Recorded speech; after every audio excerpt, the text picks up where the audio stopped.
나오셔서 그를 기억하리라 제목으로 말씀 전하실 때 큰 은혜의 시간이 되시기를 바랍니다. 나오실 때 큰 박수 한번 주세요.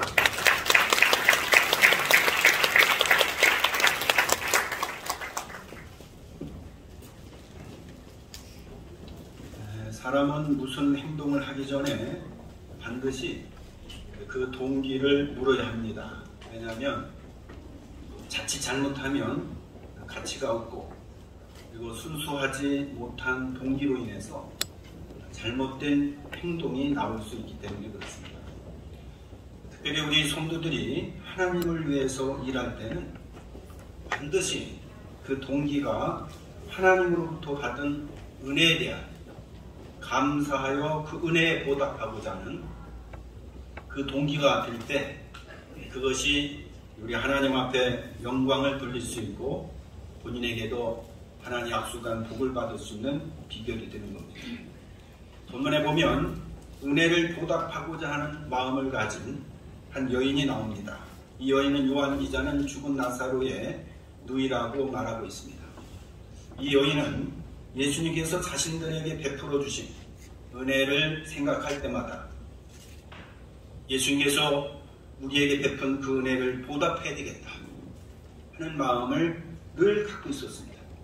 그래서 이 여인은 예수님이 시몬이라는 집에서 식사하실 때에 자신의 전 재산이라고 할 수 있는 값비싼 향유가 담긴 옥합을 깨트려서 예수의 머리에 부어드렸습니다. 예수님은 너무나도 이 아름다운 모습을 보면서 기뻐하시고 그 여인을 칭찬하시고 존귀한 자로 높여주셨습니다. 오늘 임직하시는 우리 성만교회 우리 임직자들도 앞으로 주를 위해서 교회를 위해서 일할 때 남들이 하니까 그냥 직분을 맡았으니까 그냥 의무적으로 하는 게 아니라 하나님께서 내게 베푸신 은혜가 이렇게 많은데 내가 이 은혜를 보답해야 되겠다 하는 그러한 동기를 가지고 주의 영광을 위하여 일할 수 있는 우리 임직자들 되기를 먼저 주님의 이름으로 축원합니다. 네. 그러면 예수님께서 은혜를 보답하고자 하는 예수님께 은혜를 보답하고자 하는 마음을 가진 성도들은 이렇게 살 수밖에 없어요. 그 첫째로는 이 세대를 본받지 않고 살 수 있습니다. 이 여인이 헌신할 때의 환경은 오늘 1절에 보니까 대제사장과 서기관들이 예수님을 죽이려고 음모를 꾸미고 있어요. 그리고 10절에는 예수님이 그렇게 사랑하는 가룟 유다가 예수를 넘겨주려고 제사장에게 갔다 했습니다. 그러니까 대제사장과 가룟 유다의 가운데 껴있는 여인이 바로 이 여인입니다. 대제사장은 사회적으로 높은 주의를 가진 사람이고 가룟 유다는 예수님이 사랑하는 제자입니다. 근데 이 여인은 사회적으로 높은 주의를 가진 사람도 아니고 예수님의 직분에서 일하던 유다 같은 사람도 아닙니다. 이 여인은 가난했고 부모도 없습니다. 그리고 누구도 존경해주지 않는 사람입니다. 마가 기자는 이 여인의 이름조차도 밝히지 않을 정도로 그 누구도 이 여인에 대해서 관심을 두지 않았습니다. 그런데 이 여인이 예수님에게 영원히 기억될 만한 자로 칭찬받을 수 있는 이유가 뭘까? 그것은 대제사장과 가룟 유다 같은 마음을 갖지 않고 나는 하나님의 은혜를 받았으니 이 은혜를 보답하면서 살아야 된다. 이 마음을 갖고 주 앞에 향유를 들고 나왔기 때문에 주님은 그 마음을 보시면서 그를 영원한 자로 칭찬하시고 오늘 교회 안에서 봉사를 하는데 자기의 체면을 위해서 자기의 위신을 위해서 또 봉사를 해야 하나님 앞에 복을 받을 수 있기 때문에 하나님 앞에 내 문제를 해결하기 위해서 충성을 해야 내 문제를 해결해 줄 수 있기 때문에 은혜에 대한 보답에 대한 마음은 없이 그래서 더 받고 싶어서 더 얻기 위해서 더 하나님으로부터 뭔가 가져오기 위해서 교회에서 일하는 분들이 많이 있습니다. 그래서 교회가 시끄러워요. 교회 일꾼들은 이미 십자가의 은혜로 모든 은혜를 다 받아버렸어요. 뿐만 아니라 우리 하나님께서 성령으로 우리 모든 믿는 사람들에게 그 마음에 오셔서 함께 하시기 때문에, 예수님이 함께 계시기 때문에 돈이 없으면 어떻고, 명예가 없으면 어떻고, 권력이 없으면 어떻고, 나와 함께 하시는 예수님과 동행하고, 나 같은 자를 하나님의 자녀로 삼아주시고, 나 같은 자를 천국 백성으로 삼아주신 그 은혜만 기억만 해도 우리는 아무것도 주지 않아요. 더 이상 주지 않아요. 더 이상 응답 안 해요. 더 이상 이 땅에서의 소유를 허락하지 않아도 우리는 얼마든지 하나님 앞에 충성할 수 있습니다. 동목교회 임직자들이 이런 마음을 가지고 충성했기에 오늘 임직을 하는데, 임직을 맡고 변질하는 사람이 많다. 우리 임직자들은 임직을 맡은 이후에 오히려 더 나 같은 자를 임직자로 세우시다니, 이 벌레보다도 못하고 마른 막대보다도 나 같은 못한 나를 임직자로 세워서 천사들도 흠모하는 이 귀한 직분을 주셨다니 하는 은혜에 대한 더 큰 보답의 마음을 갖고 항상 주를 위하여 일할 때마다 하나님의 은혜에 대한 보답하는 마음을 일하시는 우리 임직자들 되시기를 주님의 이름으로 축원합니다. 두 번째로는 은혜에 대한 보답의 마음을 가지면 뭔가 주님 앞에 드릴 수밖에 없습니다. 마리아는 은혜를 베풀어 주신 주님께 내가 무엇으로 보답할까 생각해봐도 생각해봐도 드릴 게 없어. 근데 가만히 생각해보니 진짜 자기가 아끼는 옥합향유가 있었어요. 그것을 드릴 것 없는 마리아는 내 전재산이라고 할 수 있는 이것을 드려야 되겠다. 이것이 보답하는 일이기 때문에. 그래서 그것을 가지고 와서 5절에 보니까 깨쳤는데 그 값이 300데나리온이다 라고 했습니다. 우리가 잘 알듯이 300데나리온은 1년치의 봉급입니다. 이것밖에 모으고 모은 것, 이거 하나 있었는데 이것을 보답하는 마음을 가진 마리아는 아낌없이 드릴 수가 있었어요. 왜?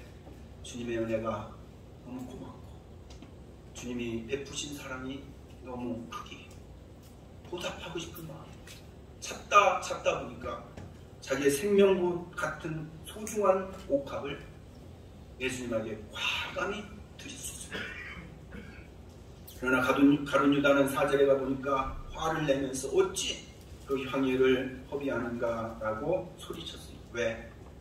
보답하고자 하는 마음이 없었기 때문에, 예수님을 사랑하는 마음이 없었기 때문에. 여러분, 예절은 최소한의 유임으로 끝나지만 사람은 최선의 헌신을 촉구한다라는 말이 있습니다. 우리는 신앙생활 예수님에게 예절로 끝나지 말고 정말 주님을 사랑해서 최선의 헌신을 할 수 있는 우리 임직자들 되시기를 주님의 이름으로 축원합니다. 아멘. 예수님이 정말 좋아하는 사람은 돈 있는 사람도 아니고 명예 있는 사람도 아니고 정말로 자기 것을 드리고 싶어서 드리는 어린 소년, 고기 2마리와 떡 5개를 가진 그 소년을 주님이 너무 사랑했습니다. 여러분, 우리가 잘 아는 삭개오는 나 같은 자를 구원하시다, 나 같은 자의 죄를 용서하시다. 예수님이 요구도 안 했는데 예수님 저의 재산 절반을 떼어서 가난한 사람이 나눠주고 제가 도색한 것 있으면 네 배나 갚고 예수님을 기쁘게 해드리겠습니다. 여러분, 보답하고자 하는 마음을 가지면 뭘 드릴까? 아침에 일어나서도 주님이 나를 생명을 주셨는데 난 무엇으로 보답할까? 이날 하나님을 위해서 난 뭘 보답할까? 나 같은 자에게 가정을 주시고, 나 같은 자에게 직장을 주시고, 나 같은 자에게 자녀를 주시고, 나 같은 자에게 입을 거 주시고 마실 거 주시고 후원을 베풀어 주시다. 무엇을 드릴까? 드릴 것이 없는 게 아닙니다. 믿음이 없어서 못 드린 사람 많습니다. 여러분, 우리는 두 냅돈을 바친 여인을 잘 압니다. 두 냅돈 가치 없지만 보답하고자 하는 마음에 여러분 두 냅돈을 전 재산이지만 드리지 않았습니까? 다윗이라고 하는 사람은 부자지만 주님 앞에 드리고 싶어서 자기의 노후의 모든 것을 모아서 주의 성전을 짓는데 다 모든 것을 드렸어. 이것이 보답하고자 하는 마음을 가진 사람들에게 나오는 결과입니다. 우리 임직자들은 앞으로 큰 게 아니에요. 작은 청소라도 내가 성전을 위하여서 주님 나라를 위해서 내가 오늘만큼은 하나님 앞에 기도로 하나님 앞에 드려야 되겠다. 나는 오늘 나가서 주님이 기뻐하는 복음을 전해야 되겠다. 이런 마음으로 내게 있는 것을 가지고 모쪼록 하나님 앞에 드림으로 인하여서 하나님 앞에 영원의 존귀함을 받는 우리 임직자들 되시기를 주님의 이름으로 축원합니다. 마지막으로 자신에게 주어진 기회를 놓치지 않고 살 수 있는 사람이 은혜에 보답하는 마음을 가진 사람. 마리아는 항상 주님을 위해서 봉사할 마음을 가졌지만 늘 그런 생각을 가져서 여러분 기회를 노려봤는데 항상 기회가 안 왔어요. 근데 오늘 보니까 예수님이 마지막인 것 같아요. 이 사실을 마가복음 14장 8절에는 예수님이 인정하시죠. 이 여인이 내 몸을 위해서 향유를 부어 내 장례를 미리 준비했다. 마리아는 어떻게 알았습니까? 그것은 마리아는 늘 예수님 말씀 듣기를 좋아했습니다. 그런데 예수님께서 십자가 지시기 얼마 전에 내가 십자가 진다는 얘기를 계속 반복적으로 합니다. 그럴 때 대부분 제자들은 그냥 한 귀로 듣고 한 귀로 흘렀는데 마리아는 그 말씀을 마음에 두었습니다. 그러던 어느 날 성령님께서 그 말씀을 좋아하고 귀히 여기는 마리아에게 예수님의 장례를 준비하라고 하는 성령의 깨달음과 감동을 주신 거예요. 그래서 어쩌면 주님이 마지막일 수도 있다 하는 생각에 그 옥합을 깨뜨린 겁니다. 여러분, 우리는 봉사라고 하는 것, 헌신이라는 것, 오늘 못하면 내일 하지, 올해 못하면 내년에 하지, 그런 생각을 가질 수 있어요. 네, 맞습니다. 그러나 분명한 것은 내일은 내 날이 아니에요.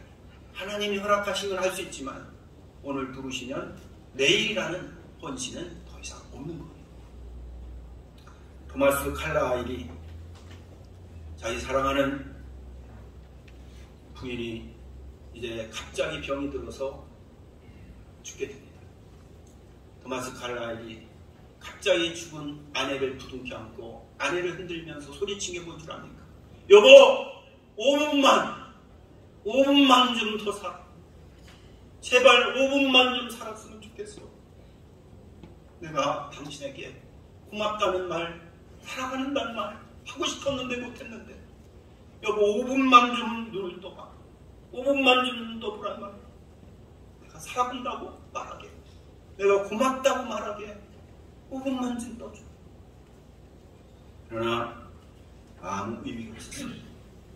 우리도 주님 앞에 봉사할 기회가 많은데 다 그 길을 놓치고 그때 할 걸 해봐야 아무 의미가 없어요. 시간은 껌뻑껌뻑합니다. 세월은 계속 흐릅니다. 우리에게 충성할 수 있고 봉사할 수 있는 길은 많지 않아요.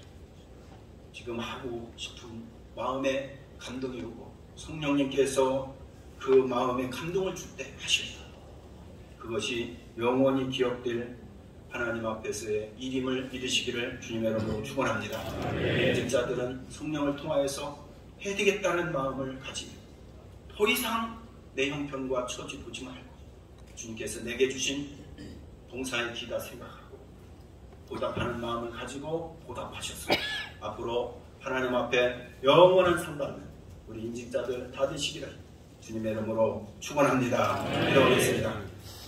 하나님 아버지, 우리 송문교회를 사랑하셔서 교회 창립 50주년 기념을 맞이하여 우리 사랑하는 기정미 권사님을 장로님으로 세우고 4분의 집사님을 안수 집사님으로 세우고 9명의 권사를 하나님 아버지 이제 충성된 직동자로 세우시니 감사합니다.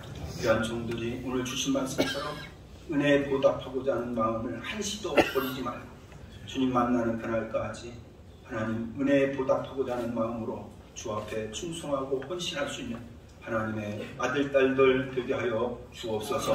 이 땅에서도 복받고 하늘나라에 가서 정말로 영원히 변치 않는 영원한 상 받는 우리 임직자들 다 되도록 주여 도와 주옵소서. 예수님의 이름으로 믿고 축복하며 기도하옵나이다. 아멘.